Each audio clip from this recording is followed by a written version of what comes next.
va démarrer si vous le voulez bien. Alors juste, je vais démarrer par encore une fois une petite anecdote. Alors je sais bien, un instructeur, alors que j'étais encore que moniteur, m'a dit ouais, il ne faut jamais se rapporter à l'expérience personnelle, c'est pas bien, il faut prendre de la hauteur quand on est instructeur. Et malgré tout, moi je continue, je persévère, j'insiste. Pourquoi? Parce que y a des petits sujets comme ça qui nous ont marqués et qui nous ont permis de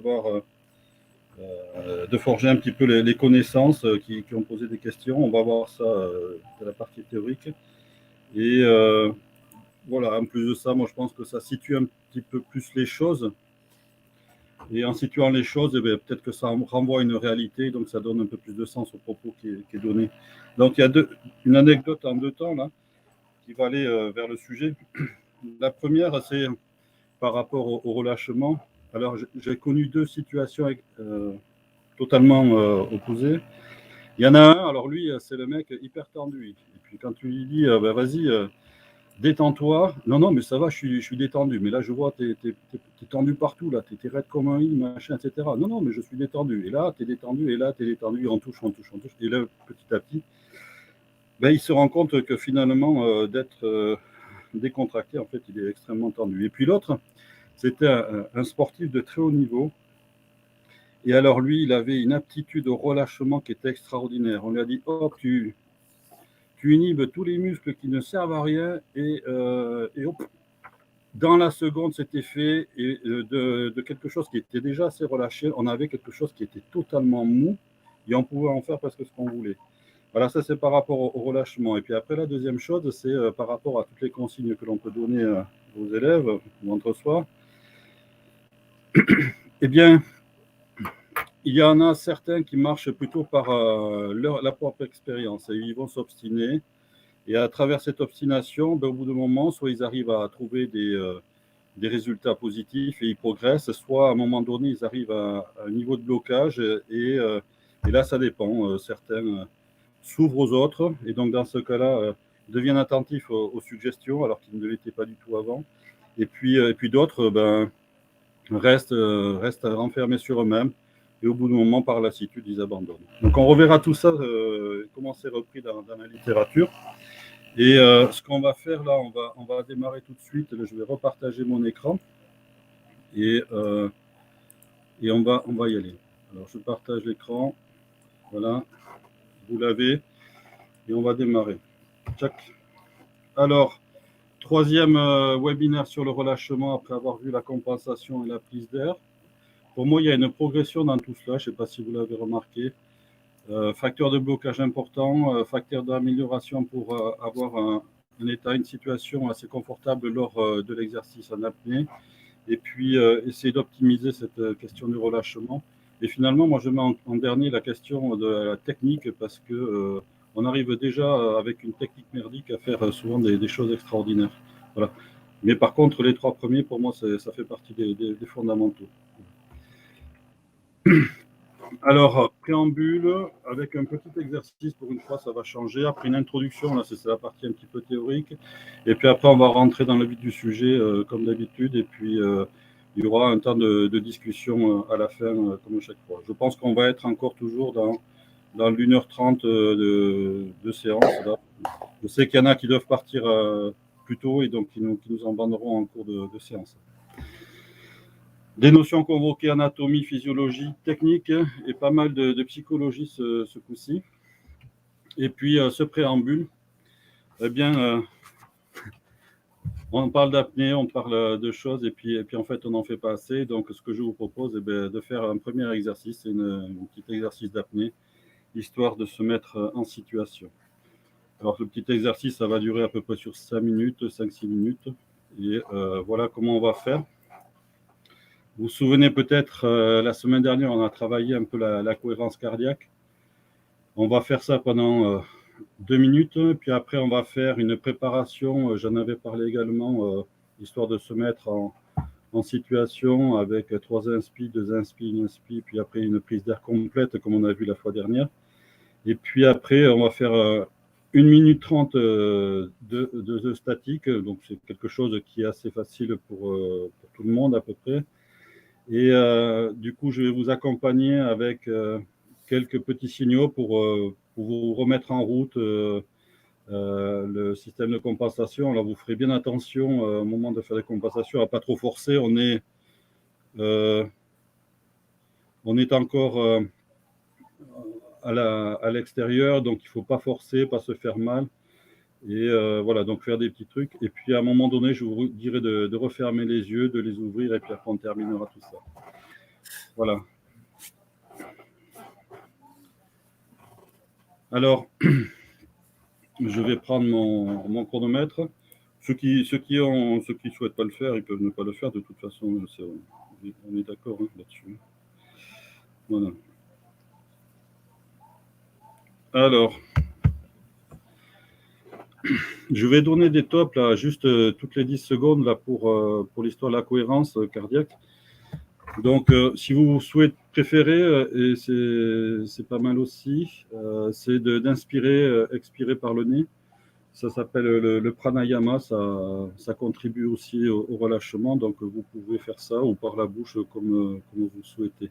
Donc je vais juste faire les timings là et puis vous donner les indications au fil de l'eau. Alors, top, c'est parti pour 10 secondes d'inspiration.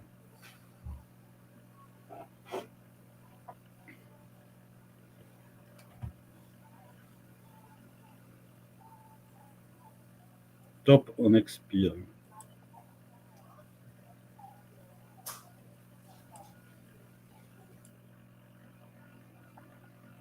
Top, on inspire.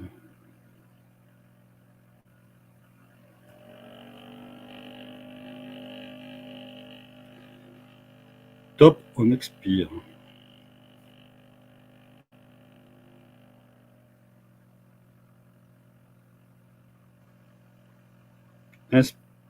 Expire.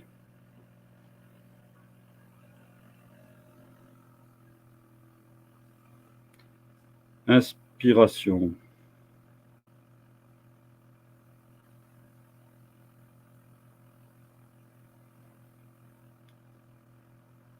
Expiration.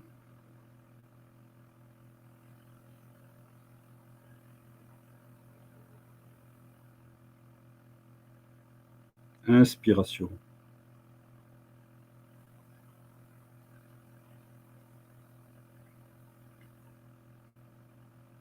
Expiration.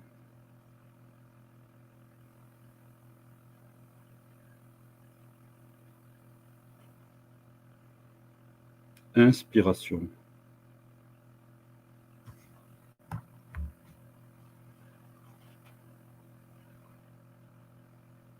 Expiration.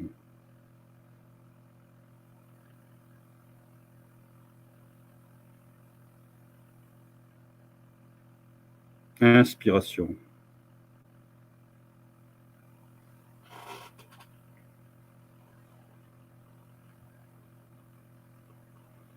Expiration suivie de 3 inspirations très amples. Inspire. Et on expire. Et on recommence 2 fois.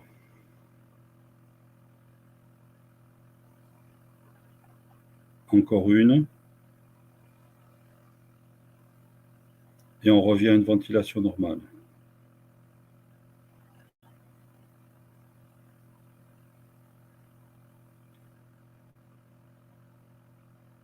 Le souffle est calme, reposé.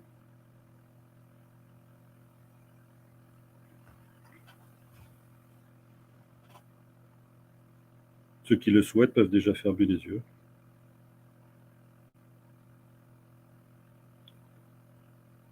Attention, on va se préparer pour 2 inspirations amples. Et on inspire amplement. On expire. Encore une fois, on inspire. Et on revient à une ventilation normale.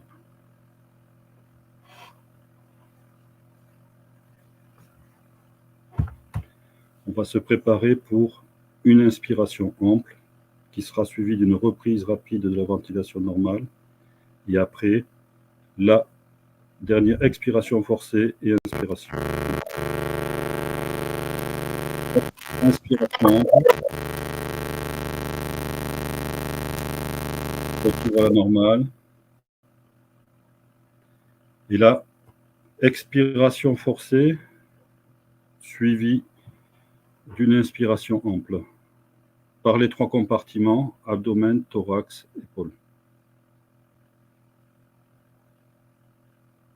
Tous à votre rythme. Et dès que c'est fini, on est parti pour 1 minute 30 de statique.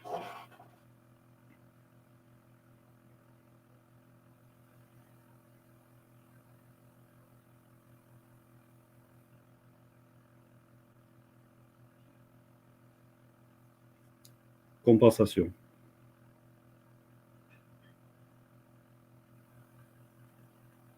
Compensation.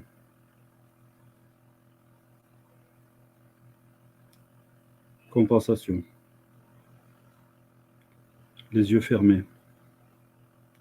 Compensation. Compensation. Compensation.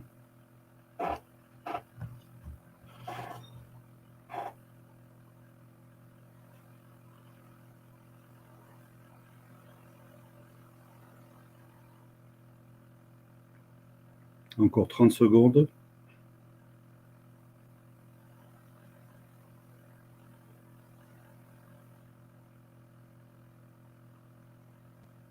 Vous pouvez ouvrir les yeux.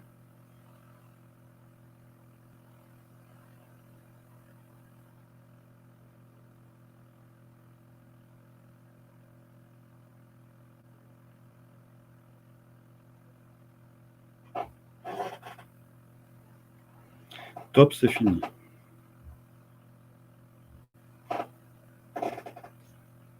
Vous refaites une prise d'air. Vous revenez vers une ventilation normale.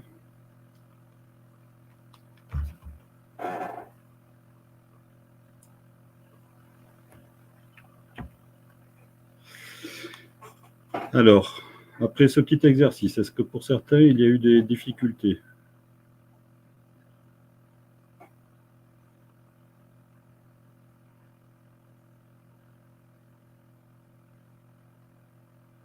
Il n'y a pas de remarque ou vous êtes endormi?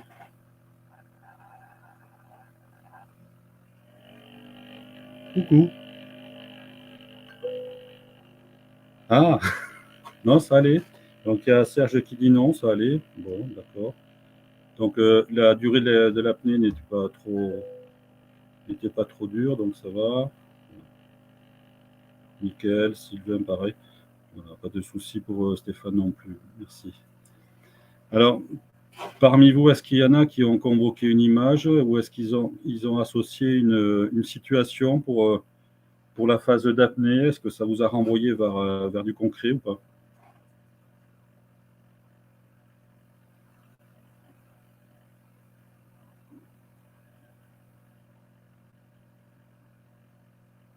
Bon. Non à l'écoute des consignes. Ok. Ok. Bon, ben, voilà. Est-ce que du coup, ces instructions étaient bénéfiques pour réaliser l'exercice?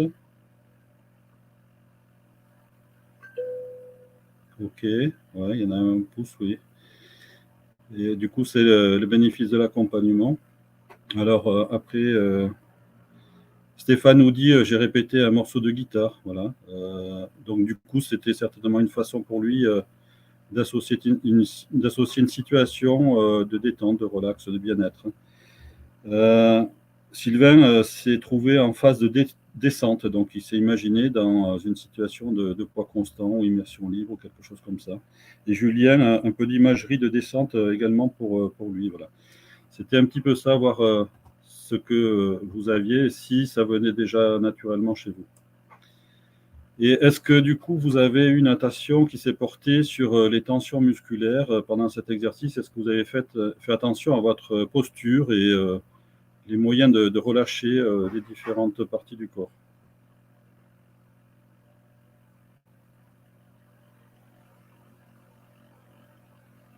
Alors Stéphane, oui. Alors Philo Jitser, je ne sais pas qui c'est, mais il a dit aussi. Voilà. Et puis Serge a eu un rythme cardiaque qui a bien baissé puisqu'il est descendu à 47. Bravo, on voit bien un sportif lors des exercices de respiration qui est monté. Ah, du coup, tu as une augmentation donc une tachycardie, légère tachycardie, mais en fait, 61, ça reste quand même dans l'ordre du très bas. Hein. Voilà. Alors, Julien a été embêté par ses foutus trapèzes. Et puis, Sylvain baille encore, voilà, tellement il s'est détendu. Voilà. Donc, toute la séance, elle va porter sur ça, cette prise de conscience que l'on peut associer à une activité qui n'est pas tout à fait naturelle, l'apnée, et puis essayer de trouver des clés pour arriver à éliminer pas mal de choses pour faire de sorte que ça se passe du mieux possible. Alors, tout ce qu'on va avoir n'a rien finalement de bien sorcier. Il y a peut-être une partie, une approche là qui est peut-être pas très commune. J'essaie de vraiment faire quelque chose qui est adapté à l'apnée.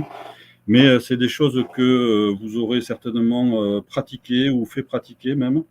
Et là, c'est l'occasion pour vous de vous laisser porter et puis de profiter d'une séance, ce qui n'est pas souvent le cas quand on est encadrant. Et donc, voilà, je vous souhaite de profiter de tout ça. Donc maintenant, cet exercice terminé, on va continuer. Donc voilà, la difficulté de l'exercice, ce que je souhaitais faire, c'est la rendre accessible par rapport à l'accompagnement et donc du coup, ne plus être omnubilé par la notion de performance. À un moment donné, la notion de performance, qu'elle soit en temps, en distance ou en profondeur, bloque toute la réflexion, toute la concentration sur le bien-être et donc la réalisation d'un exercice dans de bonnes conditions. L'image ou la situation associée, c'est pour situer, et situer, ça renvoie. Moi, j'ai le cas d'une descente en poids constant que je garde toujours en mémoire chaque fois que je vais en faire une. Ça a été un des rares moments de relâchement, de plénitude, de bien-être extraordinaire.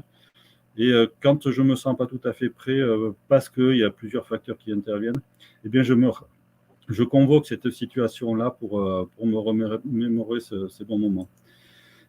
Donc, les bénéfices des instructions, c'était pour vous guider. Et en même temps qu'on vous guide, on vous évite de penser à tout un tas de choses. Et donc, du coup, ça contribue à la concentration. Et une fois qu'on est concentré, eh bien, on oublie un certain nombre de difficultés. Et ça permet aussi de favoriser le relâchement. Voilà. Et puis, l'attention portée sur les tensions musculaires, c'est se focaliser sur le ressenti, la conscience de sa situation. Et puis essayer de corriger des petits défauts que l'on pourrait avoir. Alors, pour certaines, la pratique est déjà là, mais du coup, ça sera juste une séance confort. Voilà. Et puis les pensées, finalement, est-ce que... alors, je crois que Serge, c'était le cas. Finalement, en écoutant les instructions, les pensées, on oublie pas mal de choses et puis on se libère de beaucoup de contraintes également. Voilà. Et donc ça, c'est pour également participer à la concentration. Voilà. Donc, on va passer sur la partie théorique, là, sans transition, à moins que vous ayez des questions. Là, voilà, je vais laisser un petit temps au cas où. S'il n'y a pas de questions, on va passer sur la suite. Donc, pas de questions a priori, donc on va continuer. Tout ça, pour commencer, c'est ces mots-clés-là. C'est que du bonheur. Allez, vas-y, fais-toi plaisir, fais-toi plaisir, enjoy, have a good time, etc. Voilà. C'est souvent des invitations, un vœu pieux. C'est parfois ressenti comme une injonction, c'est-à-dire il faut se faire plaisir. Si tu ne te fais pas plaisir, c'est que ça ne s'est pas bien passé. Et parfois, ça reste néanmoins difficile. Difficile parce que, c'est quoi la notion de plaisir? C'est quoi se faire plaisir? Et puis finalement, comment y arriver? Et si finalement, est-ce que finalement, le relâchement ne contribuerait pas à cette sensation de plaisir? Voilà. Donc, on va voir ça au fil de tout cela, faire le tour des différentes parties de son corps et en vérifier le relâchement. On va le faire effectivement, Eric. Voilà. Alors, tout ça, c'est dans un cycle d'apprentissage. On est ignorant inconscient, puis après on devient ignorant conscient, puis après apprenti expert. au début, on ne sait pas trop qu'il faudrait savoir des choses et donc on ne sait pas ce qu'il va falloir faire. Puis après, on prend conscience qu'il y a des choses à corriger et là, on commence à prendre. Et après, au bout d'un moment, on devient expert. Il y a un certain nombre de personnes qui n'ont absolument pas conscience et qui ne veulent pas avoir conscience qu'ils ont des choses à apprendre. Et pour cela, on va être extrêmement en difficulté en tant que cadre parce que tous les apports qu'on pourra fournir, ils ne fonctionneront pas. Voilà. C'est juste la réceptivité et il faut savoir à un moment donné faire avec. Voilà. Et puis après, du coup, une approche classique, c'est l'approche par problème. Hein. Et puis, on peut reprendre la citation de Coubertin, chaque difficulté rencontrée doit être l'occasion d'un nouveau progrès. Voilà. Effectivement, il y a une satisfaction à résoudre un certain nombre de choses. Et puis, on peut résumer ça avec une approche pédagogie par le franchissement d'obstacles qui est résumé ici, où finalement, un problème devient un objectif pédagogique avec une finalité. On va déterminer des contenus d'exercice, on va mettre en place une démarche, on va évaluer en fonction de référentiels, etc. Donc ça, c'est une approche qui est classique en pédagogie. Voilà. Une autre chose qu'on va convoquer aujourd'hui, c'est la théorie du chaos. Alors, la théorie du chaos, vous avez une vidéo là, et un lien qui est sympa. Là. Je cherche beaucoup de supports en vidéo parce que c'est souvent plus facile d'accès. Et la théorie du chaos, en fait, voilà, c'est résumé par l'effet papillon qui n'est pas une dénomination de l'auteur de la théorie en elle-même, mais qui en fait va se traduire par le fait qu'il y a des éléments dans un système qui est extrêmement complexe, qui vont être susceptibles d'évolution, donc on en fait un système dynamique, et à partir de là, le système va évoluer, et donc tout ça, pour nous, ce qui va nous concerner, ça va poser la question de la reproductibilité de la performance. Et cette reproductibilité de la performance, aujourd'hui, c'est bon, je vais le faire, puis moi, je n'y suis pas arrivé, et pourquoi je n'y suis pas arrivé, et puis voilà. Et donc, du coup, ça peut poser beaucoup de questions par rapport au sportif qui veut faire un effort. Voilà. Le deuxième chose, c'est la théorie du développement. Et alors là, on va s'intéresser principalement à l'aspect cognitif et affectif. Et on va reprendre ça après dans une autre forme, où il y a plusieurs formes d'apprentissage, de construction de connaissances. L'induction. L'induction, c'est en fait le bénéfice de l'expérience, et c'est ce que je trouve dommage quand un instructeur me dit non, il ne faut pas parler de ton expérience. Si, c'est comme ça que j'ai appris, et c'est comme ça que j'ai réussi à déterminer un certain nombre de théories, et à partir de ces théories, je suis capable d'enseigner quelque chose, voilà, par la déduction. Voilà, c'est le bénéfice de la déduction. On réfléchit, l'empirisme, puis après on en tire des théories.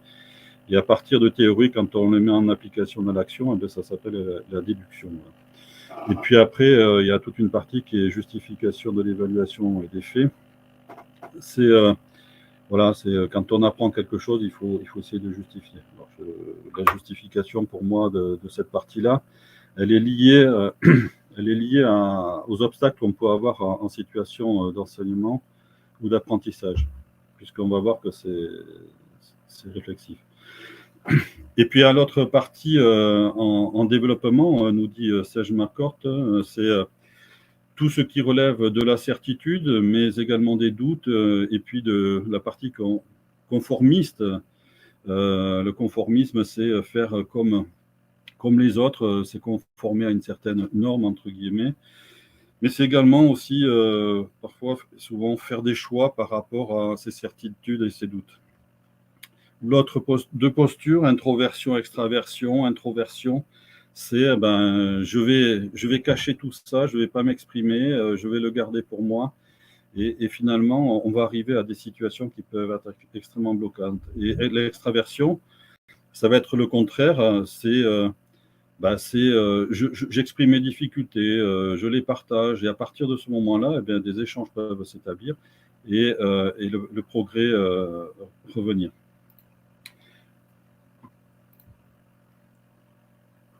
Dis-moi et j'oublierai, montre-moi et je comprendrai, implique-moi et j'apprendrai. Oui, merci Julien. Et puis, il y a l'abnégation, l'égocentrisme et la manipulation. Alors, la manipulation, on n'en parlera pas, même si souvent on procède de manipulation quand, par exemple, on triche sur la durée d'un exercice ou la difficulté en amont, etc. Quelque part, c'est un peu de la manipulation, mais il y a d'autres formes de manipulation qui sont beaucoup plus gênantes. Et de tout cela, on n'en parlera pas. Abnégation, c'est œuvrer pour les autres. Et il y a des élèves qui vont avoir envie de faire plaisir au maître.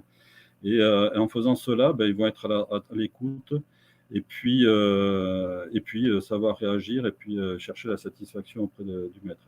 L'égocentrisme, c'est également chercher des solutions, mais plus sur toi et pas forcément pour faire plaisir aux autres. Et donc, on va voir qu'il y a des phénomènes qui convergent. Et à un moment donné, il va y avoir forcément une remise en question des approches et puis ce qui va relever de l'acceptation, du renoncement, de l'adaptation, voire de l'obstination et du désespoir. Et on va essayer de mettre tout ça en schéma pour voir comment ça peut s'engrainer et comment on peut arriver éventuellement à débloquer tout ça.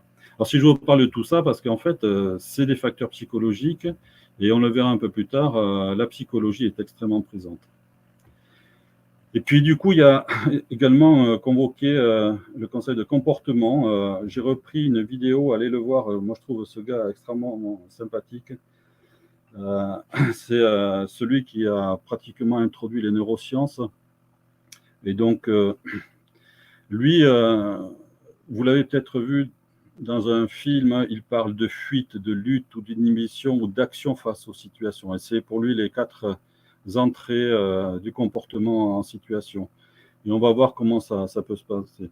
Et puis il parle aussi des systèmes associatifs. Là, c'est ce qui va permettre de forger un petit peu la capacité de réaction à partir de l'expérience, de la mémoire également. Et puis tout ce qui relève de l'imaginaire et la créativité, tout ça mélangé va permettre de former ce qu'il appelle des nouvelles structures, c'est-à-dire des associations de connaissances, d'expériences et puis d'idées qui vont faire que finalement de nouvelles solutions vont apparaître.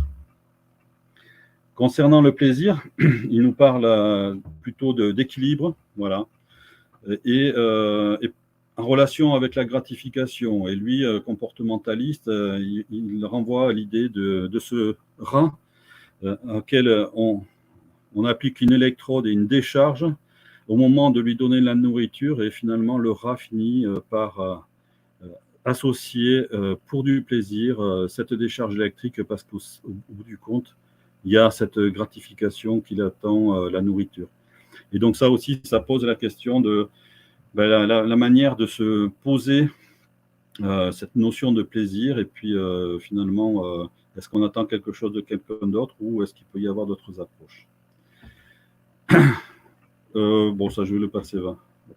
Et puis après, il y a l'intelligence émotionnelle. Alors, je vous invite aussi à aller voir ce gars-là, là, Bernard Flavien. Vous verrez, il raconte son parcours, son histoire. Il est coach maintenant, où il a coaché pas mal de monde. Il a une tête très sympathique avec ses cheveux à la professeur Maboul. Hein. Et en tout cas, il a un parler qui est extraordinaire. J'étais subjugué par sa présentation. Alors lui, qu'est-ce qu'il nous dit? Lui, il nous parle d'héroïsme et de stratégie. Voilà, l'héroïsme, c'est faire quelque chose coûte que coûte. Et puis, voilà, on est content, c'est un petit peu l'exploit, quoi. Et puis la stratégie, c'est finalement se donner les moyens d'arriver à un résultat, mais sans forcément prendre trop de risques. Voilà. Et donc, du coup, la relation ou la confrontation entre ce qui relève de l'exploit, je l'ai fait une fois, et puis la performance, je suis capable de la répéter. Et puis, il nous parle aussi beaucoup d'émotions. Voilà, il convoque les émotions, la raison, la décision, l'action, l'inhibition également, les précautions et la lutte. Voilà, les décisions, la raison, les émotions qui deviennent raison, les émotions qui construisent les décisions, les émotions qui sont source d'inhibition, les émotions qui vont convoquer des mécanismes de protection, des précautions. Et puis, il dit aussi, on n'oublie jamais. Voilà, ça, la mémoire est un peu éternelle. Alors, des fois, il faut se creuser un peu la cervelle pour retrouver des choses, mais à un moment donné, inconsciemment, on est capable de reconvoquer des situations, des expériences pour arriver à s'adapter. Et puis, le pardon n'est pas l'oubli. Vous verrez, c'est très sympathique dans la vidéo comme il en parle. Et on va retenir là, ici, encore pour terminer.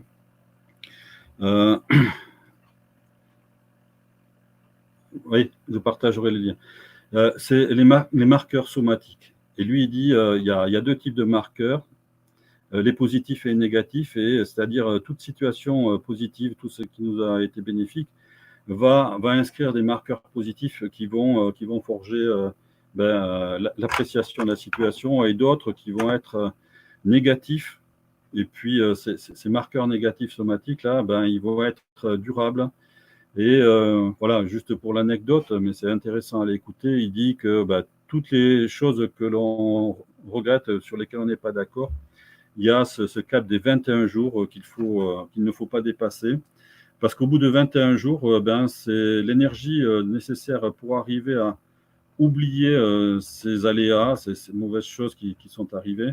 Eh bien, l'énergie nécessaire pour arriver à estomper tout ça, eh bien, c'est trop important, ça demande trop d'énergie, et donc du coup, finalement, on commence à accumuler.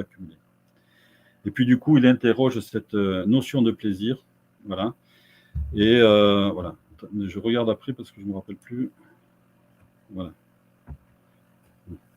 Il se demande aussi quelle est la notion de plaisir. Voilà.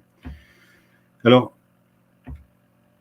de cela, la presse en parle, et c'est étonnant là, parce que justement, dans l'actualité, là, vous voyez, le 26 janvier 2022, alors, ce n'est pas une référence scientifique, on est d'accord, dans Madame Le Figaro, on parle de cette question-là, de cette théorie proposée par un professeur de Yale, Paul Bloom, donc un psychologue de l'université de Yale, et donc en référence à un article du Guardian, dans lequel Paul Bloom présente un certain nombre de choses, et j'ai retenu une phrase, c'est « Nous ne recherchons pas seulement le plaisir, nous voulons aussi vivre des vies significatives, et cela implique de ressentir volontairement la douleur, l'anxiété, la lutte.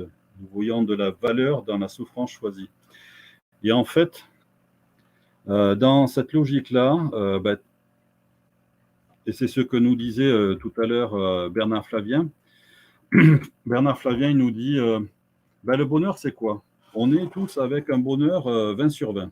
Voilà. Et tout le temps, toute situation, c'est bonheur 20 sur 20. Et puis après, on se rend compte que c'est marrant, c'est pas si terrible que ça. Donc du coup, on va enlever des points. On va enlever 1 point, 2 points, 3 points. Et chaque point qu'on va enlever par rapport à cette situation qui est optimale, eh bien, on va essayer de trouver des raisons. Des raisons, c'est des difficultés. Et pour chaque difficulté, en fait, ça devient des pistes d'action, des pistes de réflexion, des pistes d'action pour améliorer la situation. Et comme ça, après, les plaisirs, ils viennent par l'élimination de tout ce qui nous dérange, etc. Et donc, en fait, le progrès, chaque fois qu'on fait quelque chose qui nous permet d'être mieux, eh bien, en fait, c'est ça qui construit, en fait, ce ressort du bonheur et du plaisir. Alors, je ne suis pas un grand spécialiste de la psychologie, et puis, du coup, j'essaye de ramener ça très, très rapidement. Et donc, je vous renvoie encore vers ces vidéos qui me semblent être extrêmement intéressantes, et dans lesquelles on vous parle de tout cela en détail. Alors, ce que j'ai fait ici, c'est prendre un petit peu de risque, voilà, mais essayer de combiner ces trois approches, le comportement, le développement, et puis cette notion de plaisir, avec tout ce qui avait été dit au départ, c'est cercle de certitude et de conformité, faire plaisir ou se conformer à une pratique qui constitue un socle cognitif. Qui va être nourri par l'induction et la déduction, donc par l'expérience et puis par les apprentissages théoriques. Dans un certain nombre de cas, on va être face à des gens qui vont être plutôt obstinés, et dans ce cas-là, nous, on n'aura pas grand-chose à faire en tant que formateur. Et cette forme d'obstination peut être liée à une réaction, une posture, une posture qui va être de lutte ou d'inhibition, là, donc ce que nous disait Laborie. Voilà. Et puis à partir de ce socle cognitif, ça nous renvoie des procédés d'action, et donc c'est comme ça que finalement tous les jours on se comporte. Et puis par moment, arrive le doute, voilà, et ce doute convoque une remise en question et des choix. Alors cette remise en question, c'est un petit peu cette période-là où finalement j'étais obstiné, je n'y suis pas arrivé, j'ai testé par moi-même, je ne suis pas arrivé au résultat et je me pose des questions. Voilà, et donc là, il va falloir que je fasse un choix. Et le premier choix ça va être soit d'en parler aux autres, et donc du coup, s'ouvrir la possibilité d'avoir de nouvelles solutions, soit de continuer à rester enfermé, auquel cas la situation risque de ne pas évoluer. Alors si je reste dans le schéma de l'introversion, eh bien, on va conduire à une situation qui est un petit peu désagréable, le renoncement, et donc du coup, pour certains, l'envie d'abandonner une discipline, une activité, et puis le désespoir parce que finalement, voilà, je ne suis pas capable de, etc. Et donc toute une phase de dénigrement. Et puis d'autre côté, l'extraversion, avec les trois approches, on retiendra abnégation, égocentrisme, mais pas manipulation ici. L'abnégation et l'égocentrisme qui peuvent conduire aux mêmes choses, hein. On n'est pas parfait, on peut arriver à tous à un moment donné à renoncer et puis être quelque part un petit peu désespéré. Mais aussi à un moment donné, on peut arriver à de l'acceptation et à trouver des clés d'adaptation, et c'est ça qui va être intéressant. Voilà.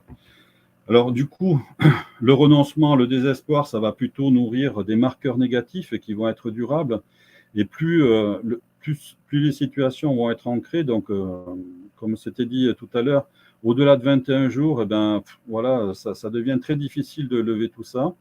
Et puis l'adaptation, par contre, va venir nourrir les marqueurs positifs et donc renforcer ce socle cognitif qui va favoriser l'action, l'adaptation et puis aussi le plaisir.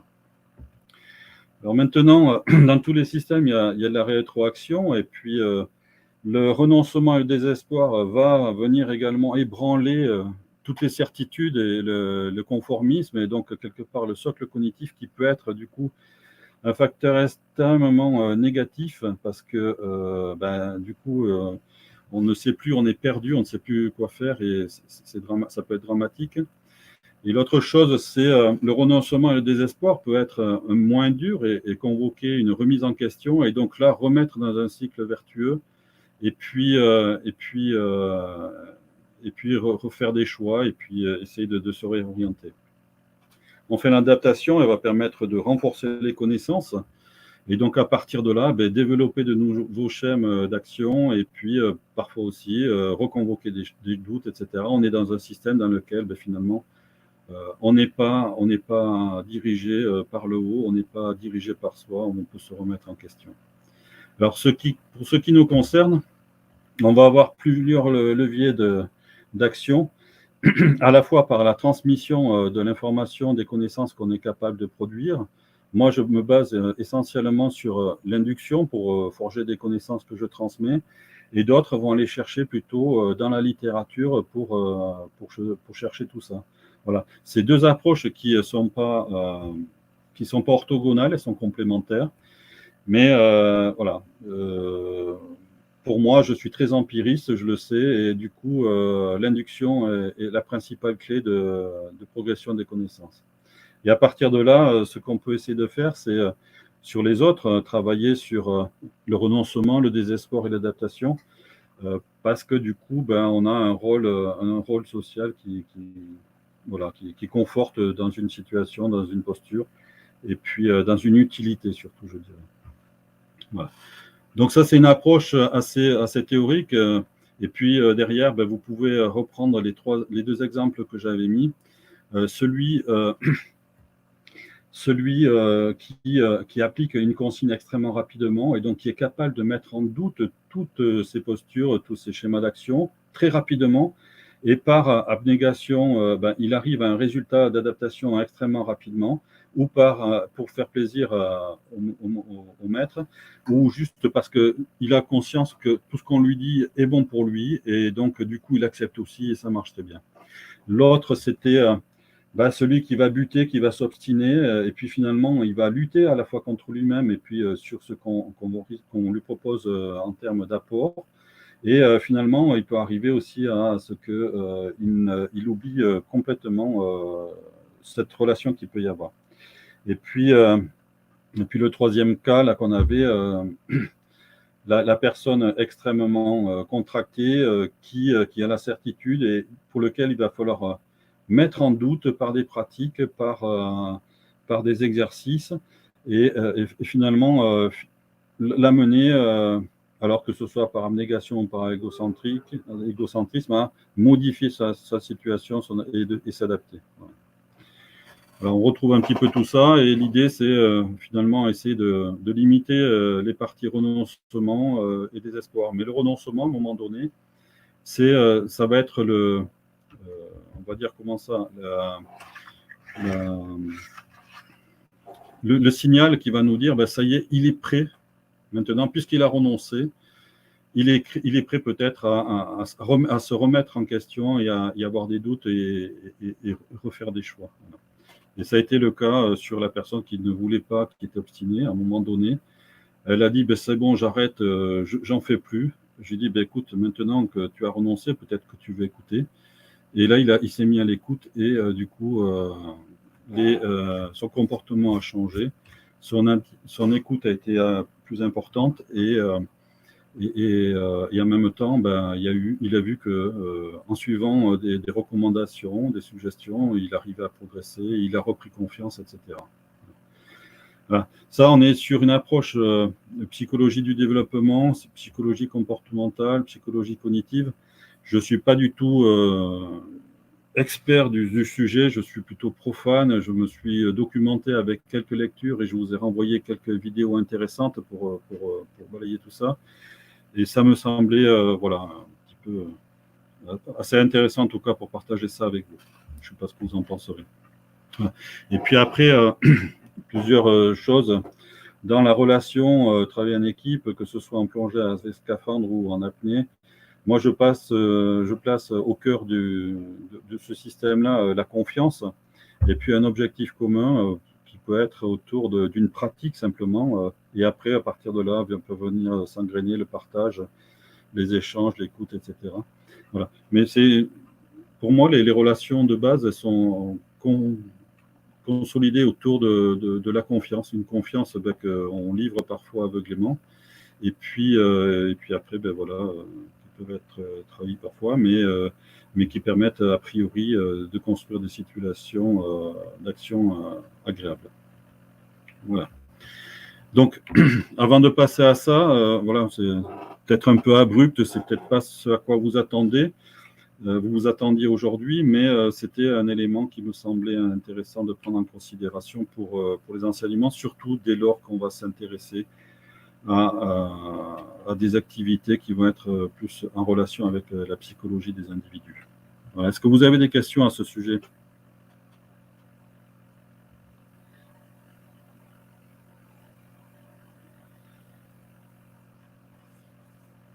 Alors Serge, je pense que toi, tu aurais certainement une vision beaucoup plus experte que tout cela et que ça mériterait peut-être un développement supplémentaire puisque par ton métier et ton expertise, je pense que tu aurais beaucoup de choses à nous apprendre aussi.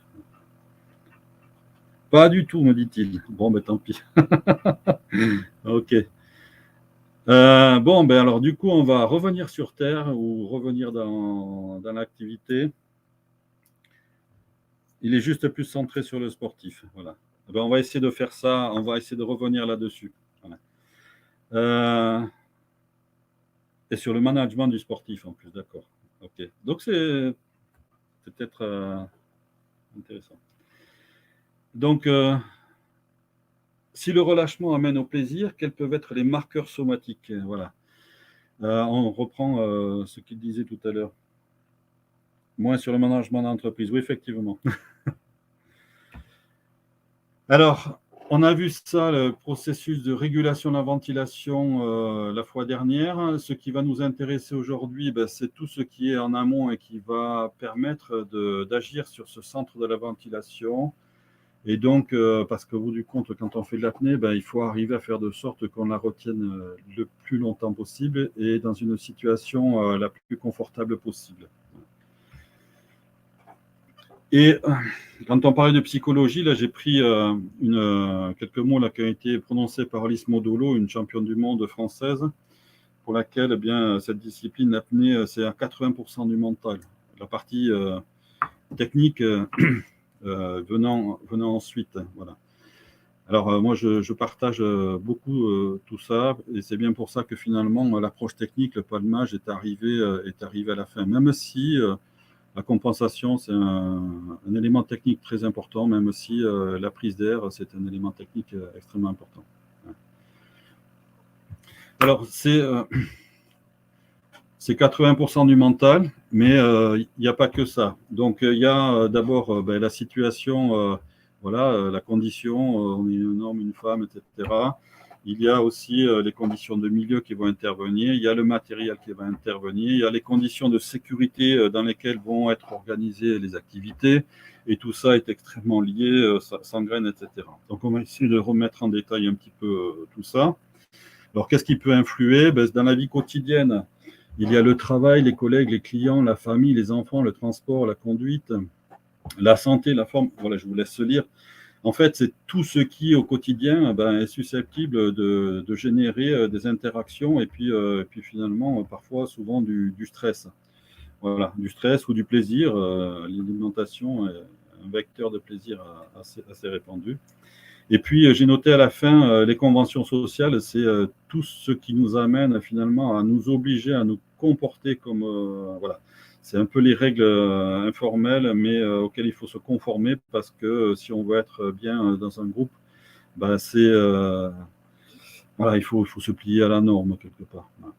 Donc tout ça, ça pèse au quotidien et ça pèse en amont de la pratique de l'activité et c'est quelque chose qui participe de ce système complexe dans lequel on est quand on va pratiquer une activité et pour lequel le relâchement est extrêmement important, l'apnée en particulier.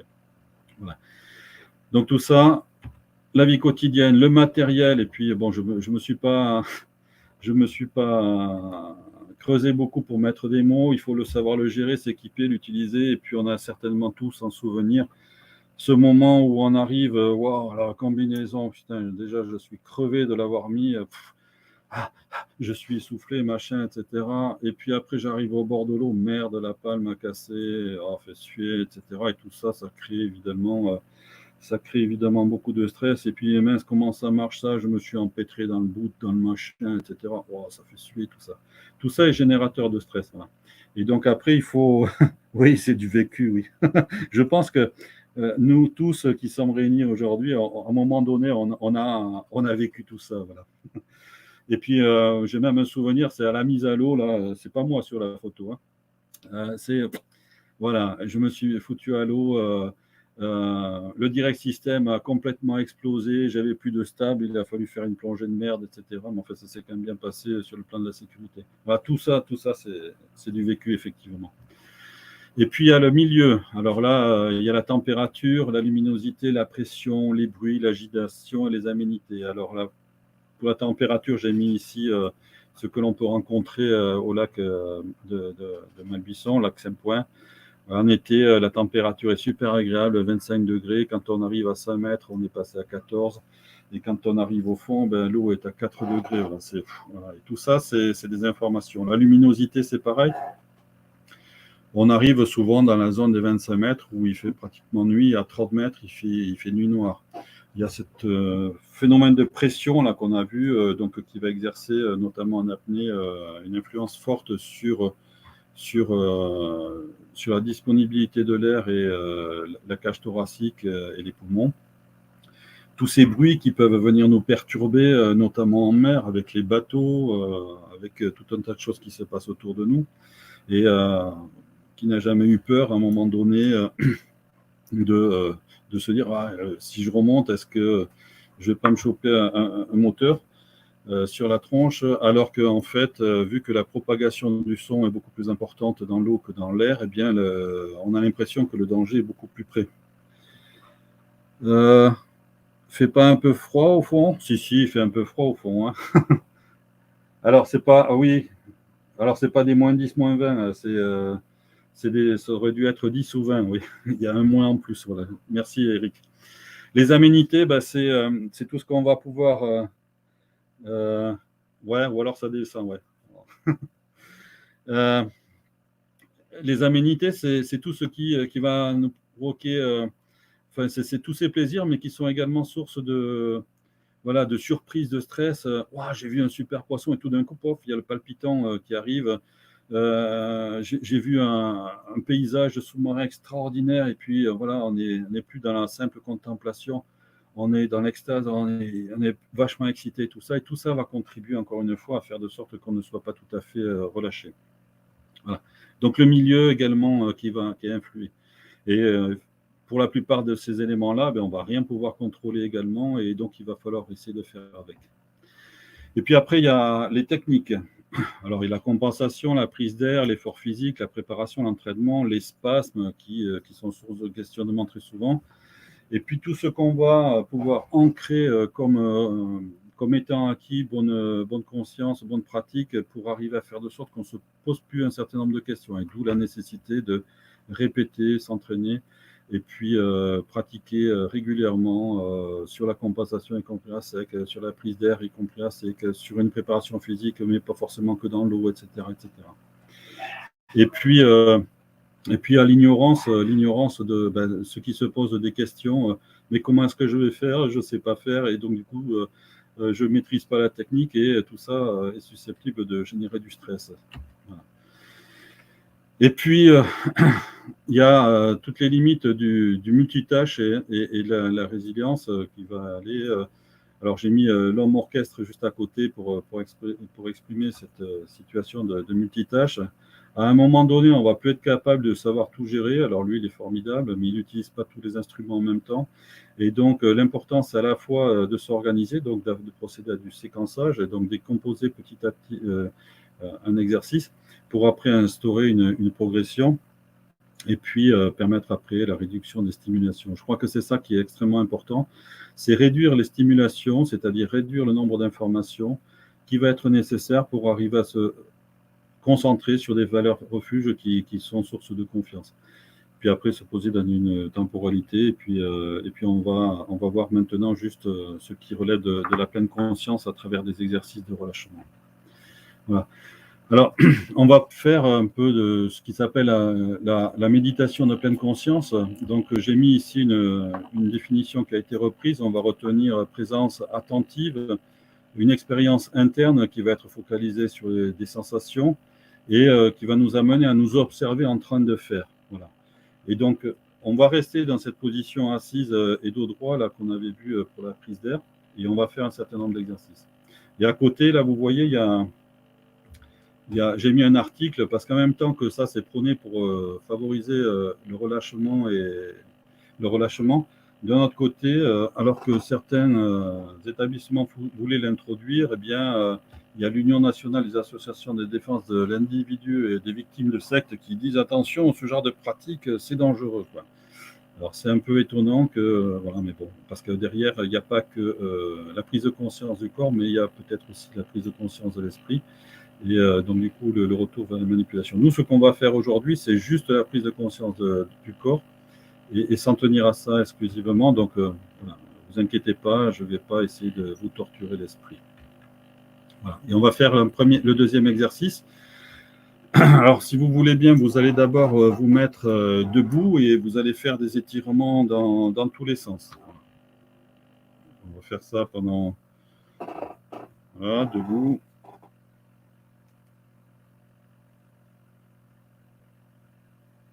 Voilà. Ça, c'est bon, c'est fait.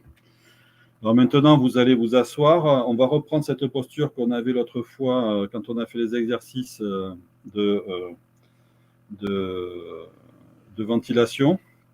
Alors, pour certains ou certaines, ça peut être au bord du tabouret ou de la chaise. Pour d'autres, ça va être au milieu. Là, c'est pas important. Ce qui est important, c'est d'avoir cet alignement cou, colonne vertébrale. Voilà. Et puis avec un regard assez horizontal. Et après, petit à petit, ce qu'on va faire, c'est on va essayer de faire, alors comme le suggérait Eric, mais on va le faire pas à pas. Voilà, c'est le parcours du corps, là, on va le faire maintenant. Et donc, on va essayer de commencer par... Vous allez d'abord essayer de ressentir les fesses, et puis essayer de relâcher toute la partie, tous les muscles fessiers, pour arriver à faire de sorte que finalement, les os, les ischions, ils arrivent à défoncer presque le siège et que vous ayez l'impression d'être extrêmement lourd sur votre siège. Voilà. Alors, ça peut être aussi en faisant des petits mouvements, contraction, décontraction, petit à petit. Voilà, les fessiers se relâchent. Maintenant, vous allez garder cette posture, les fessiers relâchés. Vous allez faire de sorte que les cuisses pèsent le plus possible sur le support, au point où vous avez encore une fois l'impression d'être extrêmement lourd, et vous allez vous concentrer sur les points d'appui qu'il peut y avoir désormais, les ischions et sous les cuisses. Une fois que ça c'est fait, on va continuer le schéma. On va se concentrer maintenant sur les reins et l'abdomen. Et donc toujours le dos bien droit. On va se concentrer sur les muscles qu'il y a dans le dos, au niveau des reins. Et s'il y a des tensions, là, il y a deux faisceaux musculaires, notamment de part et d'autre de la colonne. On va essayer de se concentrer sur cela. Et en même temps qu'on fait ça, qu'on se concentre sur ces muscles-là, je ne sais pas si vous remarquez, mais ça provoque également un relâchement de l'abdomen, des abdominaux.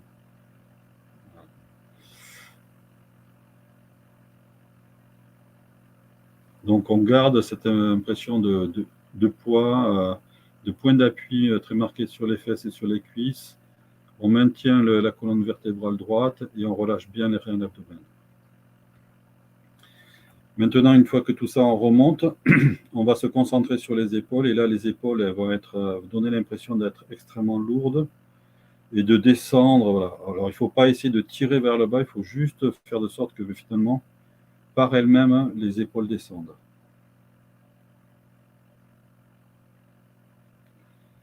Et une fois que ça c'est fait, on garde toujours les points d'appui fessiers, cuisses. On essaye de rester maximum détendu au niveau des reins et de l'abdomen. Les épaules sont toujours ballantes. Et là, on se concentre sur les avant-bras qui vont venir peser peut-être sur les cuisses, peut-être sur la coudoir. Voilà, vous vous concentrez à ce niveau-là. Et après, vous prolongez vers les mains.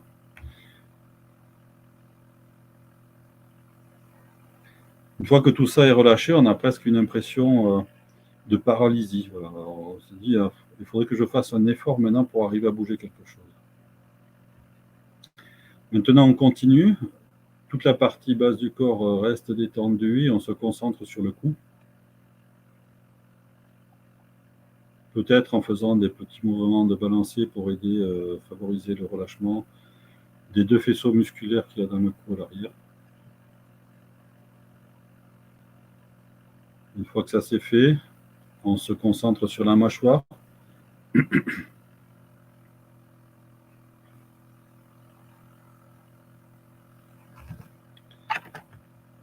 Puis, sur le haut du crâne, moi je suis toujours étonné de ça, alors qu'il y a très très peu de muscles, c'est finalement comment on peut avoir la peau du crâne tendue. Voilà. Ce n'est pas la peau du ventre, c'est la peau du crâne.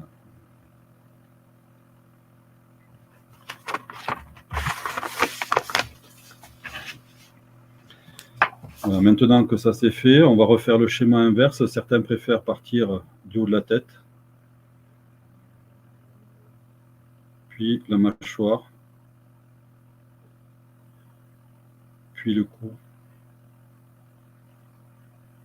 puis les épaules, puis les avant-bras,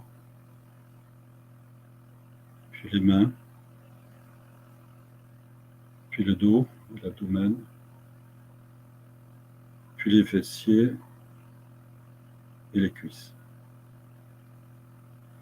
Et quand ce cheminement-là est bien fait, bon, c'est pas trop envie de bouger maintenant.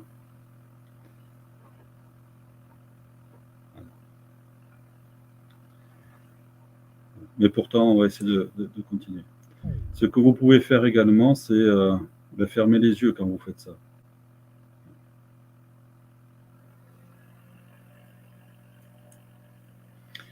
Et après, on peut se concentrer également sur la ventilation et certainement naturellement, elle est revenue sur ce rythme de cohérence cardiaque qu'on a rappelé tout à l'heure. On est apaisé. Ça, c'est quelque chose qu'on peut faire au quotidien qui va aider. En le faisant au quotidien, même sur une chaise, ça va permettre de procéder à ces ancrages que je disais. En fait, je vais être capable très rapidement de convoquer un relâchement des fessiers et des cuisses, un relâchement du dos et de l'abdomen, un relâchement des épaules et des bras et des mains, un relâchement de la tête, de la nuque, du menton, et peut-être même relâcher la tension visuelle.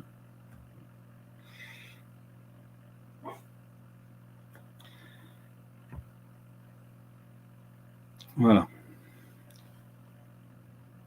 Scan corporel très efficace en statique, effectivement. C'est dans cette discipline-là où on va convoquer ces mécanismes-là. Par contre, dans les autres disciplines, comme on va le voir, à travers contrarier le réflexe myotatique, merci pour myotatique, Serge, eh bien, on ne peut pas convoquer tout cela parce qu'on est en mouvement, on est en action, etc. Et donc, il faut trouver des réflexes qui vont permettre aussi d'adapter et d'être convoqués à certaines situations. Donc, vous avez en idée chaque point, chaque sensation qu'il y avait, et là, on va essayer de les associer différemment pour essayer de retrouver ça et de les associer avec des situations qui vont être plutôt dynamiques. Donc, on a tout ça, possibilité de mobiliser le relâchement des fessiers, des cuisses, du dos, de l'abdomen, des bras, les mains, les épaules, le cou, la mâchoire et le crâne, et puis de fermer les yeux. Alors, premier exercice, on reste toujours assis, et ce que l'on va faire, vous allez d'abord procéder à une contraction des épaules, des pectoraux, des abdominaux, puis vous allez essayer de remettre en place ce schéma de relâchement. Donc, contraction des épaules, pectoraux, abdominaux, et vous relâchez.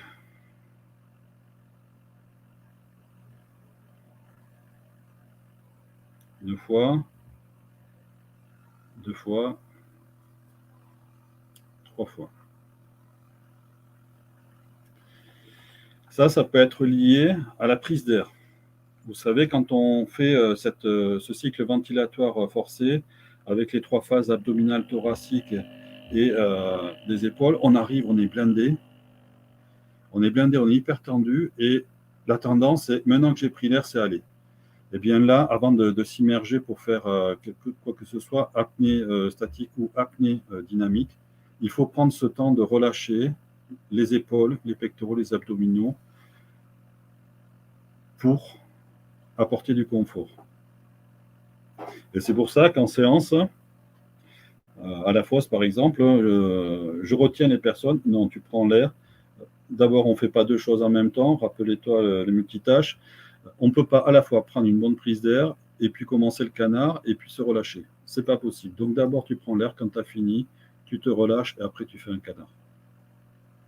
Et donc, dans le relâchement, ce sur quoi il va falloir se concentrer, c'est sur toute cette partie où le stress va être exercé par la pression pulmonaire. Voilà. Et puis la contraction des abdos qu'on a convoqué et des épaules, etc., qu'on a convoqué d'abord pour l'expiration, puis après pour l'inspiration.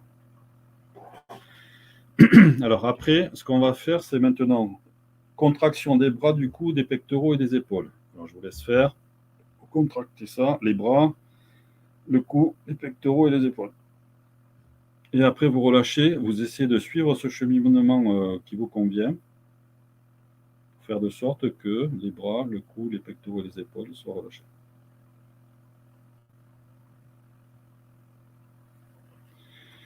Et ça correspond à la situation de gainage. Alors le gainage, c'est, normalement on a les bras en haut. Là je ne vous l'ai pas fait, la posture en fait n'a pas d'importance, mais on pourrait le faire tout de suite. Vous mettez les bras en haut, les bras près des oreilles, vous vous étirez très très haut devant. Quand vous êtes bien étiré, bien gainé, ben, il faut tout relâcher. Voilà. Et entretenir une tension musculaire au moment du gainage, ben, ce n'est pas favorable à l'apnée. Donc il faut enclencher un mécanisme de gainage, de relâchement pendant le gainage.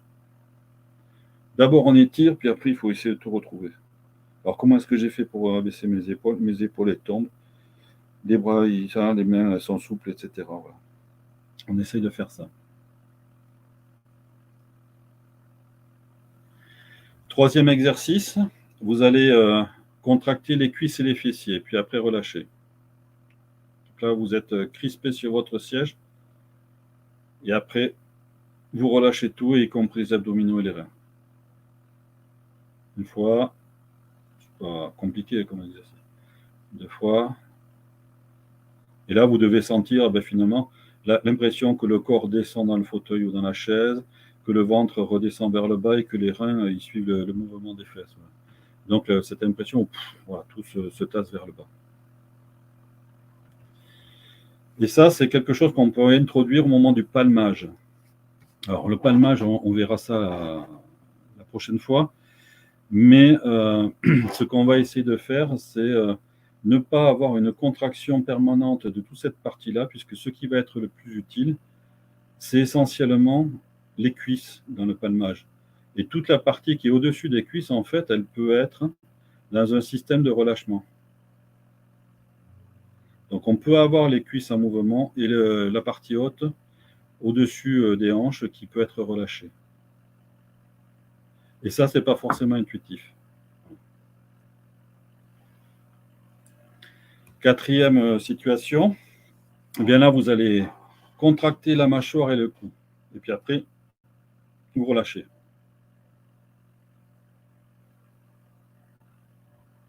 Une fois, 2 fois, 3 fois. Contraction à la mâchoire et du cou, c'est souvent quand on a une difficulté au moment de la compensation. Et ce qu'il faut arriver à faire, c'est justement introduire le mouvement de relâchement pour ne pas pénaliser, mais favoriser la compensation et donc l'ouverture des trompes de stage, comme on avait vu dans la première séance.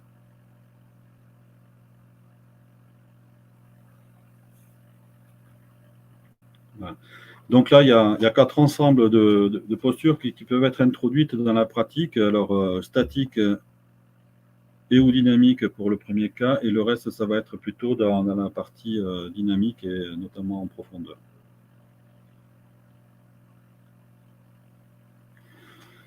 Voilà. Est-ce qu'il y a des questions? Est-ce que vous avez réussi à ressentir tout cela? Est-ce que vous avez réussi à saisir? Parce qu'après, on va essayer de le mettre en musique encore. Ou encore un peu plus en situation. Ça va pour tout le monde? Je veux bien faire un commentaire, c'est Serge. Oui, vas-y, Serge.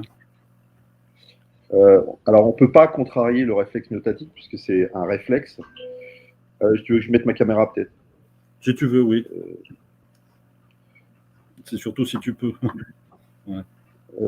Là, je pense Merci, que c'est bon. Et donc, il y a 2 aspects dans le réflexe myotatique.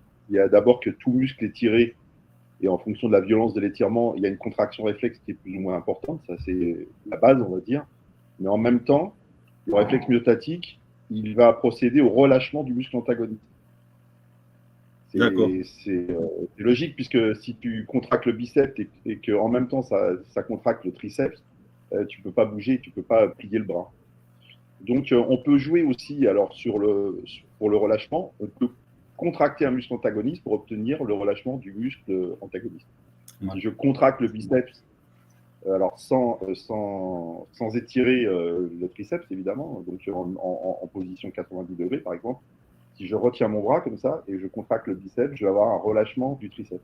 Donc, il faut obtenir des relâchements en jouant sur les antagonistes. Ouais. Alors là, voilà. Après, on arrive à un niveau de détail anatomique. Moi, je ne le maîtrise pas. L'anatomie musculaire, j'en connais quelques-uns, mais honnêtement, je ne suis pas un spécialiste. Mais effectivement, oui. Là, c'est une approche un petit peu globale qui a été proposée. Merci, Serge. Et qui vise à finalement essayer de provoquer quelque chose. Alors du coup, mon titre n'est peut-être pas le bon. Contrarier plutôt le réflexe de contraction ou les situations de contraction, ça devrait peut-être être davantage approprié comme titre. Donc du coup, voilà. Mais merci Serge. Alors après, maintenant, ce qu'on va faire, c'est vite fait voir la visualisation mentale. Alors je pense que vous connaissez, c'est se représenter une situation et qui peut déclencher plus ou moins les mêmes effets physiologiques. Donc ce que l'on va faire, c'est un exercice en apnée dynamique, on va le simuler sur 25 mètres. Et puis le contraste contraction-relâchement est très intéressant, oui, effectivement. C'est un petit peu ça l'idée, d'arriver à finalement avoir conscience qu'on a une situation de contraction dans l'exercice précédent pour après enclencher quelque chose qui va enclencher le relâchement. Voilà. Et souvent, on n'a pas conscience d'être contracté et en tout cas contracté à des endroits qui ne sont pas nécessaires. Voilà. Parce qu'on va faire exercice d'apnée dynamique, on va faire une visualisation mentale. Je vais vous faire un top départ et puis après on va faire comme si c'était sur du 30 secondes et vous allez vous imaginer en situation. Alors on y va tout de suite. Allez, si vous voulez 2 minutes, 1 minute, 30 secondes, vous pouvez ou vous pouvez ne pas introduire les 3 inspirations à 2 minutes, 2 inspirations amples à 1 minute, 30 secondes d'inspiration à 30 secondes. Et puis, par contre, ce qu'il faudra faire, c'est faire un bon dernier cycle ventilatoire complet, abdominal, thoracique et claviculaire. Voilà. Donc, si vous êtes prêts, vous vous mettez dans une position un petit peu confortable, toujours assis, peut-être le dos droit. Ça aide pour la prise d'air et puis ça vous permettra de faciliter également la bascule avant pour faire l'expiration complète. Allez, c'est parti. 2 minutes.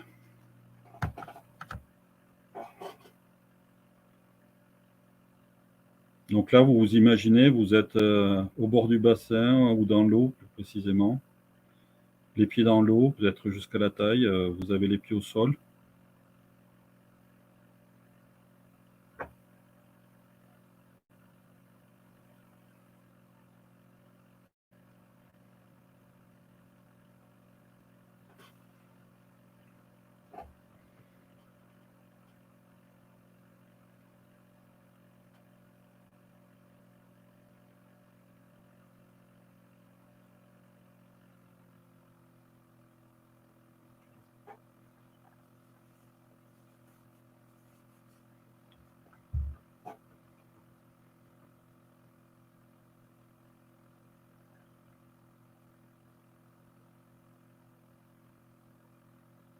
Une minute.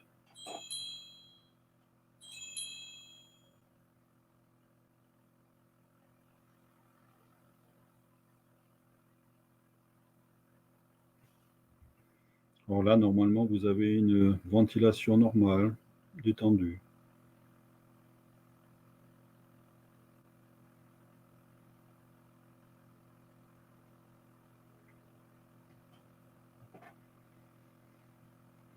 « 30 secondes. Et là, vous commencez à vous concentrer sur le dernier cycle ventilatoire, une expiration forcée complète et puis une inspiration avec les 3 compartiments. Et c'est parti.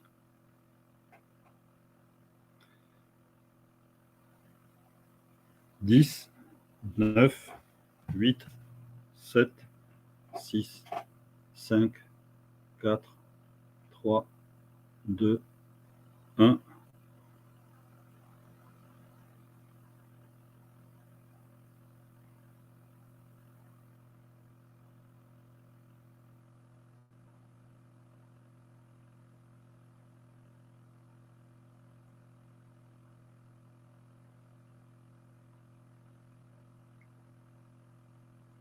Sept, 6, 5, 4, 3, 2, 1, arrivez.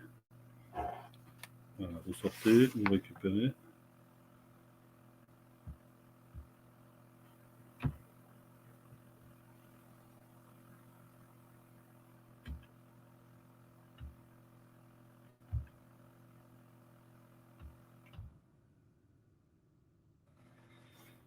Ok. Alors, on poursuit. On va réintroduire cette ventilation forcée, mais juste ça, pour la remettre, dans laquelle, donc du coup, on va d'abord procéder à une expiration profonde jusqu'à ce que le diaphragme remonte au maximum en contractant bien les abdominaux, en se penchant en avant. Donc du coup, tout rentre, tout remonte, etc. Et après, une fois qu'on a fait ça, on va refaire abdominal, thoracique et claviculaire. Alors, ventiler, inspiration, et on expire.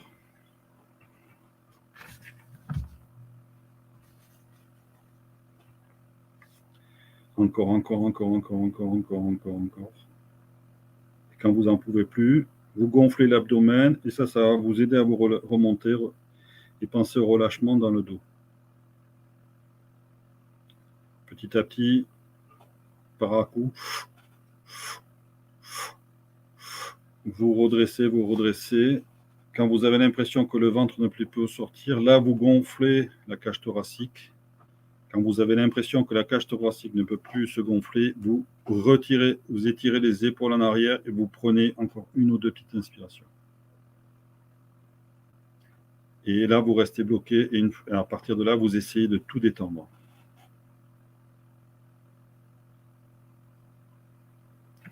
Donc, on a revu d'abord le geste et au bout de l'exercice, ce qu'il faut faire, une fois qu'on a tout rempli, on essaye de détendre un maximum. Alors, on le refait. Expiration. Chacun à son rythme. Et en essayant d'aller chercher au plus loin possible. Et quand on pense qu'il n'y en a plus, encore un petit coup. Et après, on regonfle. On inspire par à coup, l'abdomen. Quand on ne peut plus avec l'abdomen, on essaie encore un petit coup. Après, on passe au thoracique.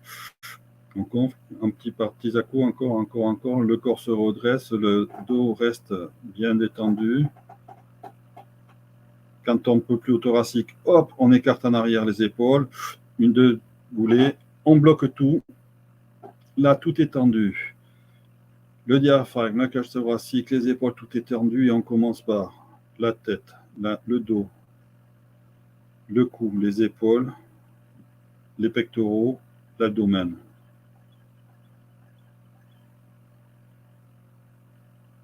Et on expire.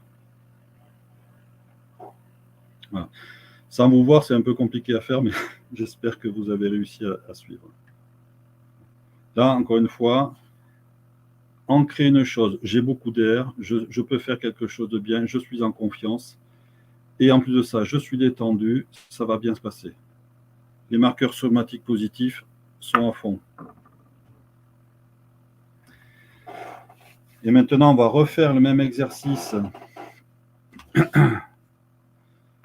que tout à l'heure, mais je vais vous accompagner cette fois-ci. Donc, on va refaire un 25 mètres, donc une préparation sur 2 minutes, et je vais vous faire un accompagnement pour attirer votre attention, vous concentrer sur certaines parties du corps et essayer de mobiliser des systèmes de relâchement.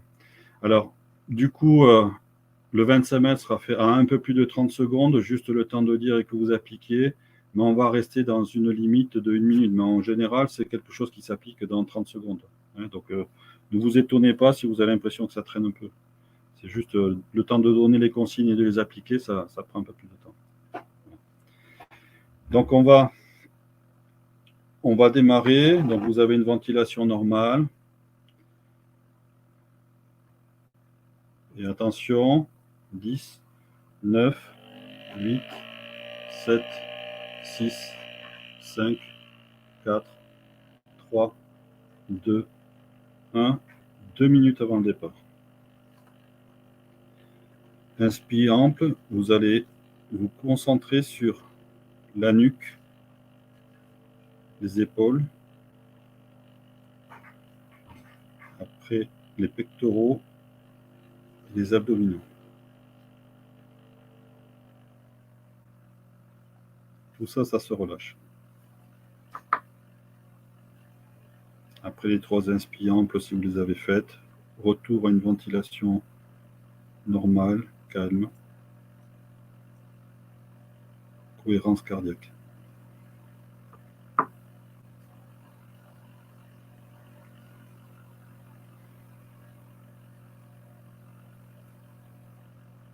nuque, épaules, pectoraux, abdos. 7, 6, 5, 4, 3, 2, 1. 2 inspires amples.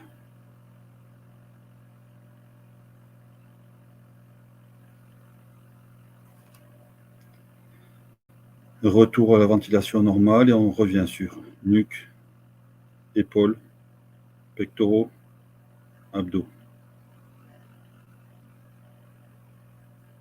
Nuque, épaules, pectoraux, abdos. 2, 1, une inspiration ample. Nuque, épaules, pectoraux, abdos. On se prépare pour la dernière inspiration. Expire très ample. Jusqu'au bout, jusqu'au bout, jusqu'au bout.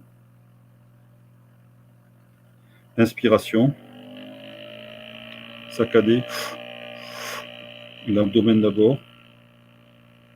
Puis après le thorax. Puis après les épaules.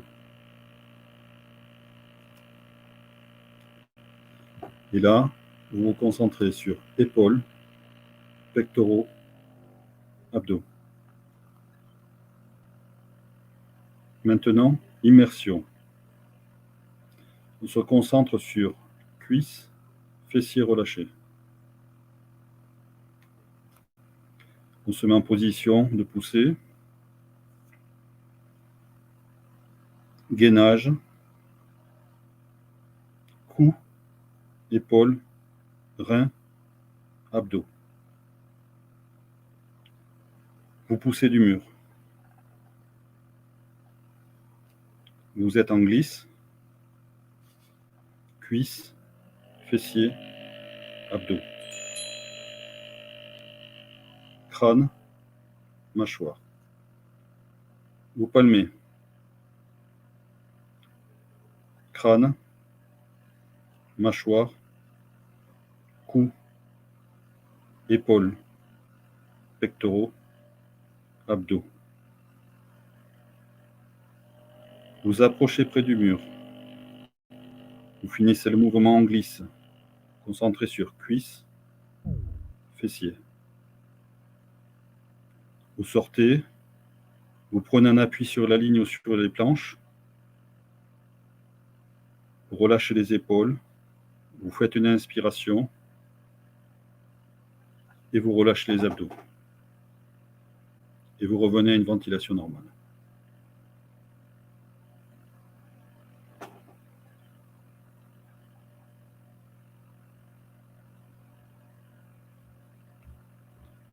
Voilà. Alors, je ne sais pas ce que vous avez pensé, mais l'approche était certainement différente de ce que vous aviez vécu là juste avant.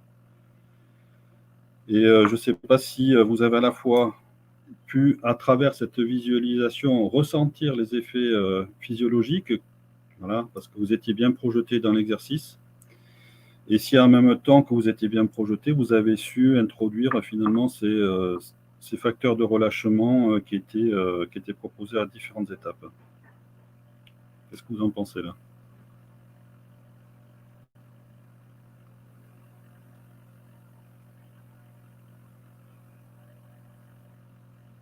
Oh, ça y est, je les ai perdus. Bon. C'est pas grave. Voilà, alors après, ce qu'on aurait pu faire, mais on ne va pas le faire, c'est travailler sur le séquençage en temps constant et puis voir à quel moment on peut introduire du relâchement. Alors, on n'est pas tous arrivés encore. Ah, il y en a qui ont choisi un 50 mètres, c'est pour ça, d'accord. Super, donc du coup, tu as introduit le virage ou tu étais en bassin de 50? Voilà. La notion de le relâchement doit être une préoccupation permanente, effectivement, parce que c'est le facteur d'économie. C'est là où on va à la fois éviter la consommation d'énergie, c'est là où on va éviter du coup la consommation d'oxygène, c'est là où on va permettre d'augmenter le confort parce qu'on est moins tendu et puis la performance. Et donc, ce n'est pas la distance, ce n'est pas le temps, c'est se concentrer sur soi, avoir pleine conscience de tout cela, qui va faire que finalement, ça va se passer dans des conditions plus faciles. Et il y a une autre approche qui est d'être à fond, ça marche, mais ça a des limites. Au bout d'un moment, on est obligé de faire une rupture avec ça. Et donc, quand on voit tous ces gens-là qui sont extrêmement tendus, qui palment à fond, etc., on les laisse faire s'ils ne veulent pas écouter, introduire le relâchement rapidement. Et à bout d'un moment, ils diront, mais c'est con, j'arrive plus à progresser. Maintenant, je te propose une autre approche. Cette autre approche, elle peut être introduite dès le départ. Et c'est là où on va se rendre compte que l'apnée, ce n'est pas une activité physique extraordinaire, où ce n'est pas la masse musculaire qui va jouer, mais c'est l'efficacité, l'efficience du geste. Et donc, du coup, du relâchement maximal. Voilà. Là, on a un exemple de séquençage donc, qui part depuis l'entraînement. C'est des choses auxquelles on ne pense pas forcément, mais tout ça fait partie aussi de ce qu'il y a avant la pratique de la discipline. L'expiration, inspiration, relâchement, compensation, immersion, canard, propulsion, etc. On peut ajouter plein de mots. Plus c'est défini, plus c'est précisé, plus on est capable d'intervenir. Et là, je vous ai mis 4 moments du relâchement en vert, mais vous vous rendez bien compte qu'il y a d'autres moments où on peut introduire ça, par exemple, juste avant ou après la compensation pour arriver à relâcher et libérer les trompes de stage. Au moment juste après de l'immersion, quand il n'est plus nécessaire d'avoir par exemple les épaules extrêmement tendues. Au moment de la propulsion où toute la partie supérieure du corps n'est pas utile, il suffit simplement de maintenir le gainage et donc du coup on peut relâcher les épaules, le cou, la nuque, la tête, le thorax, etc. Et puis après pendant le free fall où finalement on va pouvoir faire ce check effectivement Serge pendant le free fall où là, on va pouvoir faire ce check complet comme vous voulez, dans le sens que vous voulez, dans la séquence que vous voulez, où on va essayer de mobiliser toutes les possibilités du relâchement des doigts jusqu'aux pieds. Voilà. Donc, vous voyez que l'introduction du relâchement dans la discipline, c'est avoir conscience d'abord de soi, et puis après, savoir, une fois qu'on a pris conscience, c'est exercer quelque chose qui va contrer cette tendance naturelle à la contraction, et donc pas la myotatie, à la contraction, voilà, et faire de sorte qu'à la fois on se sente mieux, plus serein et qu'on arrive à progresser. Voilà. Alors pour conclure, alors il est 11h02, je suis désolé, si vous voulez, on peut déborder ou on peut passer cet exercice-là. C'était en plus de la visualisation, c'était convoquer l'imagerie mentale. Donc moi j'ai mis ce petit poisson là, c'est vraiment pas la meilleure image que j'ai parce que c'est pas une que j'ai vécue. Je vais chercher dans mon vécu une belle image et pour moi la belle image c'est la tortue avec laquelle j'ai nagé en Martinique par exemple. Il y en a d'autres aussi. Et voilà. Et donc chacun du coup on va voir si vous êtes toujours disponible, on le fait. C'est quoi l'exercice? C'est pour terminer. Les yeux fermés cette fois-ci, cohérence cardiaque, préparation sur 2 minutes, et puis après une prise d'air, et puis on refait tout l'exercice qu'on avait fait au début de la séance, mais là en introduisant toutes les phases de relâchement, et puis voilà, essayez de voir ce que vous avez retenu, est-ce que vous arrivez à concentrer, à appliquer, et voir finalement, une fois qu'on a fait tout ça, est-ce qu'il y a des progrès par rapport aux sensations. Donc je pose est-ce qu'il y en a qui sont contre qu'on fasse l'exercice? Comme ça sera peut-être plus simple. Bon, apparemment, personne n'est contre. Hein. Voilà. Bon, alors on va le faire et puis je vais, comme tout à l'heure, vous guider. Et puis c'est pas mal parce que même si on déborde un peu, pour une fois, on aura pratiqué et pas juste, même s'il y a eu un peu de blabla, on aura pratiqué un peu plus. Donc, on revient sur du statique. Donc le statique, il y aura toute cette partie où il y a l'immersion. Alors l'immersion qui est après le dernier cycle ventilatoire, inspiration ample, expiration forcée, puis après expiration dans les 3 compartiments, où là, vous allez devoir vous projeter dans « je me laisse glisser dans l'eau tout doucement », et puis pof, les voies aériennes sont immergées. Souvenez-vous aussi que de la pression hydrostatique dans votre choix de posture. La pression hydrostatique va se porter sur l'abdomen et la cage thoracique. Si vous préférez un départ semi-émergé, juste les voies aériennes supérieures émergées, eh bien, la pression exercée par l'eau sur les poumons va rendre un peu plus difficile la prise d'air. Si vous voulez vous libérer de cette chose-là, vous pouvez être debout, donc en ayant peut-être de l'eau jusqu'au maillot, et à partir de là, vous aurez peut-être un peu plus de facilité pour faire à la fois l'expiration et l'inspiration. L'autre chose que vous pouvez faire au moment de l'immersion, c'est une préparation sur le dos avec une paille sur la nuque, une paille au pied. C'est à vous de voir, vous choisissez, et puis vous pouvez faire. Voilà. Donc voilà, il y a plusieurs situations. Et puis après, une fois après en situation 1 minute 32 statique, vous continuerez soit à vous prolonger dans une apnée dynamique verticale, soit vous êtes carrément que dans du statique. Voilà, c'est à vous de choisir à ce niveau-là. Je donnerai des signaux pour ceux qui veulent faire de la compensation.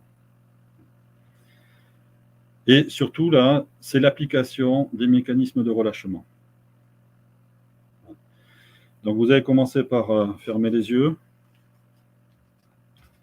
Et puis, on rentre dans 2 minutes de cohérence cardiaque. Et je donne le top pour l'expiration. Top expiration.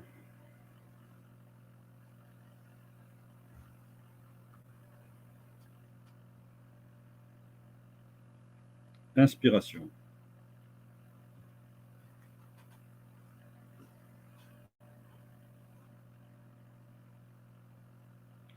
Expiration.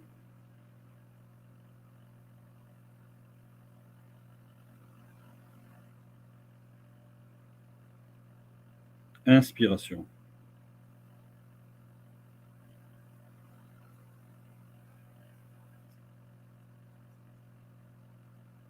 Expiration.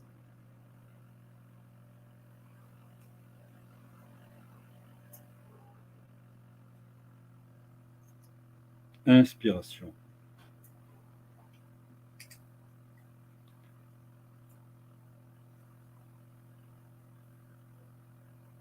Expiration. L'image, elle peut être déjà présente, vous pouvez déjà la convoquer. Inspiration.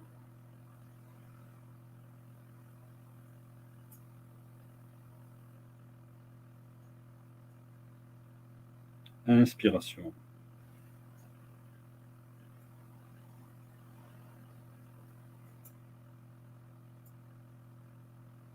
Expiration.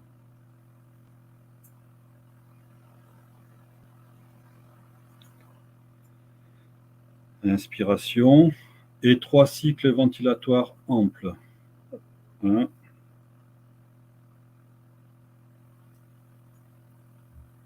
2.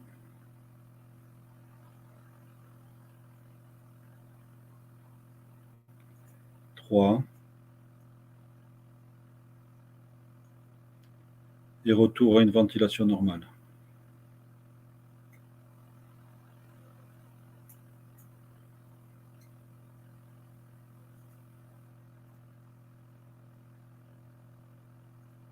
Les yeux fermés.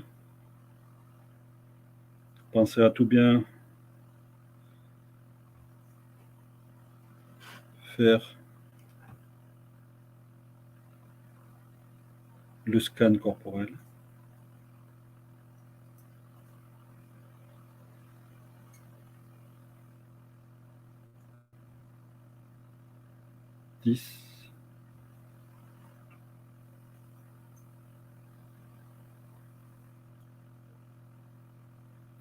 Se prépare pour une 2 inspirations amples. Une fois. 2 fois. Retour à la normale. 15. 10. 5. inspiration ample et retour à la normale. Et on se prépare pour expiration forcée.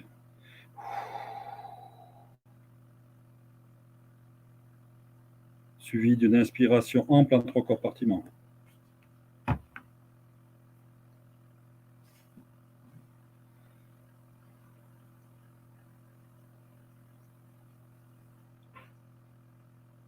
Allez, encore un peu d'air, encore un peu d'air, encore un peu, encore un peu. On bloque, on relâche tout ce qui n'est pas nécessaire. Quand c'est relâché, hop, immersion.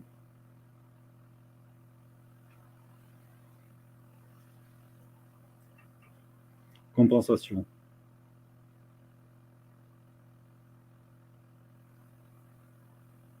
Compensation. Compensation. Compensation. Compensation. Compensation. Compensation. Relâchement. Check complet.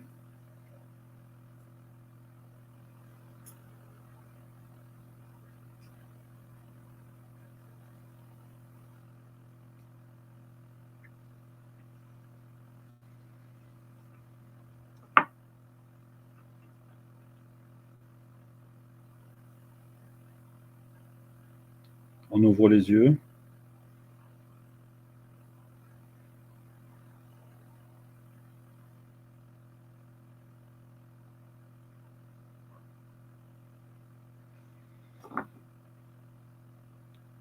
Surface, point d'appui, expiration, inspiration et retour à la normale.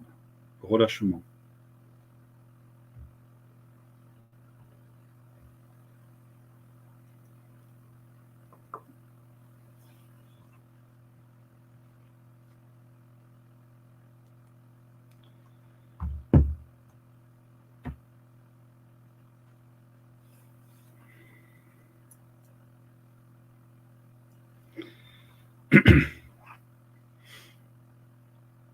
Alors la question c'est, est-ce qu'il y a eu une évolution, une progression par rapport à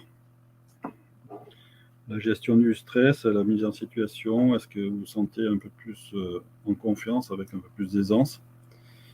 Et puis encore une fois, est-ce que finalement le détournement de l'attention à travers les guides qui vous sont fournis permettent de contribuer, renforcer finalement la concentration et le fait de se concentrer sur à la fois le corps et un geste technique simple qui est la compensation, pas simple, mais un geste technique, la compensation aide à favoriser l'exercice.